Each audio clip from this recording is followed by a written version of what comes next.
ഇന്നലെ രാത്രി നീ നമ്മാറ വേലയ്ക്ക് പോയാ? അവിടുത്തെ പന്തല് കണ്ടാ? പുതിയ സാധനങ്ങളൊക്കെ വന്നിട്ടുണ്ട്. ഒന്നും പറഞ്ഞില്ലെങ്കിൽ പിന്നെ അത് വെച്ചിട്ടായിരിക്കും കളിയാക്കലും. ഞാൻ കണ്ടറാ ഇന്നലെ പോയിട്ട്. എന്താല്ലേ പ്രൊജക്ഷൻ മാതിരി മറ്റേ റൊണാൾഡോ പിന്നെ ടോം ആൻഡ് ജെറി ഇതൊക്കെ വന്നു. ഞാനും എന്തെങ്കിലുമൊക്കെ പറഞ്ഞേക്കാം, എനിക്ക് അല്ലെങ്കിൽ ഡൗട്ട് അടിക്കും. ആ പിന്നെ ബെൻടെനാ അതപ്പോ ആ പുല്ല് തേഞ്ഞ്. എടാ അതൊക്കെ ഇടുന്നുണ്ടായിരുന്നു, നീ ശ്രദ്ധിച്ചില്ല? ഇടുന്നുണ്ടായിരുന്നാ? അത് ഞാൻ കണ്ടില്ലല്ലോ. അതൊക്കെ പോട്ടെ, നീ ഇന്നലെ വേലയ്ക്ക് പോയിട്ട് എന്ത് വാങ്ങി? ഒന്നും വാങ്ങിയില്ല എന്ന് പറഞ്ഞാലും ഡൗട്ട് അടിക്കും. എന്തെങ്കിലും പറയാം. ഞാൻ പൊരി വാങ്ങിയടാ. പൊരിയാ ഹലുവ വാങ്ങായിരുന്നില്ലേ? എനിക്ക് ഹലുവ ഇഷ്ടമല്ലടാ. ആണല്ലേ? എടാ ഇന്നലെ രാത്രി എന്നെ ഒരു പെണ്ണ് വിളിച്ചടാ. ഏത് പെണ്ണ്? നിനക്ക് പറയണേ കേക്ക്. എന്നിട്ട് വിളിച്ചിട്ട് സാബിത്ത് ഹാൻസം ആണ്, സൂപ്പറാണെന്നൊക്കെ പറയണു.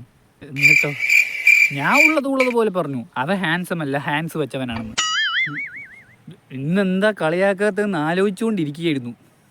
കിട്ടി. ശരിയെന്നാ. എടാ നീ എന്തിനാടാ എന്നെ വിളിച്ചു വരുത്ത്? എന്നിട്ട് എന്നെ മുഖത്ത് നോക്കിയും കൊണ്ട് നിൽക്കണം. അത് ചുമ്മാ സംസാരിക്കാൻ. എടാ കള്ള മലരെ, ഞാൻ വീട്ടിൽ ഇരുന്ന് ഒരു പ്രധാനപ്പെട്ട കാര്യം ചെയ്തുകൊണ്ടിരിക്കുന്നു. അതിൻ്റെ ഇടയിലാണ് നീ ഇവിടെ വിളിച്ചു വരുത്തി. വീട്ടിൽ ഇരുന്ന് പ്രധാനപ്പെട്ട കാര്യമാ? എന്താണ് ആ പ്രധാനപ്പെട്ട കാര്യം? ഉറക്കം, വേറെന്ത്? അതൊരു പ്രധാനപ്പെട്ട കാര്യമല്ലേ? ഇനിയിപ്പോൾ എന്തായാലും വിളിച്ചു വരുത്തിയില്ലേ, എനിക്കൊരു ചായ പിടിച്ചു തരുമോ? എടാ ചായയൊന്നും അങ്ങനെ കുടിച്ചുകൂടാ. ചായയിൽ ചായപ്പൊടി ഇടും. പിന്നെ ചായയിൽ ചായപ്പൊടി അല്ലാണ്ട് പിന്നെ മണ്ണ് വാരി ഇടാൻ പറ്റുമോ? എടാ അതല്ല, ചായപ്പൊടിയും മധുരമൊന്നും അധികം കഴിച്ചുകൂടാ. ഈ പറയുന്ന ആൾ ഇന്നാള് ബേക്കറി പോയിട്ട് 5 ജിലേബി വാങ്ങിയത് ഞാൻ കണ്ടാണല്ലോ. അത് ചായ അല്ലല്ലോ, അത് ജിലേബി അല്ലേ? അയ്യോ, ജിലേബിയിൽ പിന്നെ ഉപ്പാണല്ലോ. എൻ്റെ ഒരു ഉപദേശം. ഞാൻ എൻ്റെ വീട്ടിൽ പോയി ചായ കുടിക്കട്ടെ. നിക്ക്, ഞാനും വരുന്നു. നീയാ? എനിക്കല്ലേ ചായ ഇഷ്ടമല്ലാത്തത്. അത് കടയിലത്തെ ചായ, ഇത് വീട്ടിലത്തെ ചായ. അത് കുഴപ്പമില്ല. എന്താടാ? വാ എടാ അളിയ, എനിക്ക് സിനിമയിൽ ചാൻസ് കിട്ടിയിട്ടാ. സിനിമയിലാ? എനിക്കാ? ചിലപ്പോൾ അബദ്ധം പറ്റിയായിരിക്കും അവർക്ക്. പോടാ അവിടുന്ന്. അതൊന്നും ആയിരിക്കില്ല. ചിലപ്പോൾ എൻ്റെ ഗ്ലാമർ കണ്ടവർ വിളിച്ചായിരിക്കും.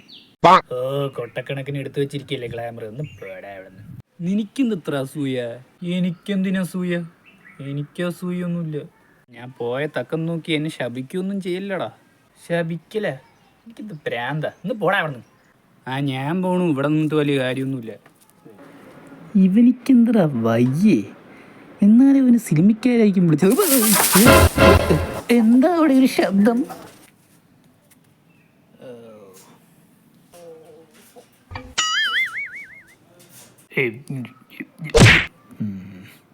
രണ്ടാളും ഒരു പണിക്കും കൊള്ളത്തില്ല വേട്ടാവളിയന്മാര്. നിങ്ങൾക്കൊക്കെ ഞാൻ തോക്കുക എന്നല്ലടാ. എന്നിട്ട് പന്നിന് വെടിവെക്കാൻ പറഞ്ഞു കഴിഞ്ഞാൽ പന്നിന് വെടിവെച്ചില്ല. എന്നാ നിനക്കൊന്നും പറയാനില്ലേ? അതിന് താനെന്തിനാ എന്നോട് ചൂടാവണത്? അവനിക്കല്ലേ തോക്ക് കൊടുത്ത്? അവനെടുത്ത് ചോദിക്കി. അല്ല, വെടിവെക്കാൻ നേരത്തെ ഈ സാധനം പൊട്ടിയില്ല. ഞാൻ പറഞ്ഞില്ലേ ഇത് ഡ്യൂപ്ലിക്കേറ്റ് സാധനമാണെന്ന്. ഇനിപ്പറ്റ തോക്കിന്റെ മണ്ടക്കിടെ രണ്ടെണ്ണത്തിന് ഒരു പണിയായിക്കോട്ടെ പറഞ്ഞിട്ട് എന്റെ പറമ്പിന് കാവല് നിർത്തി കഴിഞ്ഞാൽ അതും നേരെ ചെയ്യാൻ വയ്യ. ഓ, ഇയാളുടെ ഒരു മാങ്ങാണ്ടി പറമ്പ്. ആ പറമ്പിൻ്റെ അകത്ത് എന്തുണ്ട്? കുന്തമുണ്ട്. അവിടെ തേങ്ങയുണ്ടല്ലോ. ഏത്? മണ്ടയില്ലാത്ത തെങ്ങുന്ന എങ്ങനെ തേങ്ങ വരും? മണ്ട പോയ. എന്തായാലും നിങ്ങൾക്കൊക്കെ വെടിവെക്കായിരുന്നു. എടാ തന്നോടല്ലടാ പറഞ്ഞത് ഇത് പൊട്ടില്ലാന്ന്. എങ്ങനെ പറയരുത്? ഞാനിത് ഉപയോഗിച്ചിട്ടുള്ളത് തന്നെ. ഏത് കാലത്ത്? 1995. ഇയാളങ്ങ് വധിച്ചാലോ? ഡാ, ആ തോക്ക് തിരിച്ചു കൊടുക്ക്. നമുക്ക് ഈ പണിയൊന്നും വേണ്ട. എന്നാ പിടി. എടാ മെല്ലെ എറിയടാ. എടാ എൻ്റെ അപ്പൂപ്പൻ്റെ പ്രായമുണ്ടത്.